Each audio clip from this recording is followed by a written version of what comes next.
بس اللہ نے جو تم کو حلال طیب رزق دیا ہے اسے کھاؤ اور اللہ کی نعمتوں کا شکر بھی کرو اگر اسی کی عبادت کرتے ہو۔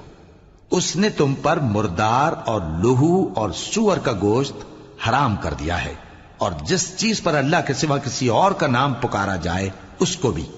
ہاں اگر کوئی ناچار ہو جائے تو بشرطے کہ گناہ کرنے والا نہ ہو اور نہ حد سے نکلنے والا، تو اللہ بخشنے والا ہے، مہربان ہے۔ اور یوں ہی جھوٹ جو تمہاری زبان پر آ جائے مت کہہ دیا کرو کہ یہ حلال ہے اور یہ حرام ہے، تاکہ اللہ پر جھوٹ باندھنے لگو۔ جو لوگ اللہ پر جھوٹ باندھتے ہیں ان کا بھلا نہیں ہوگا۔ جھوٹ کا فائدہ تو تھوڑا سا ہے، مگر اس کے بدلے ان کو عذاب علیم بہت ہوگا۔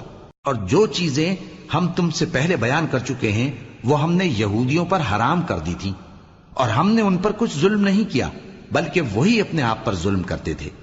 پھر جن لوگوں نے نادانی سے غلط کام کر لیا پھر اس کے بعد توبہ کی اور نیکوکار ہو گئے تو تمہارا پروردگار ان کو توبہ کرنے اور نیکوکار ہو جانے کے بعد بخشنے والا ہے، رحمت کرنے والا ہے۔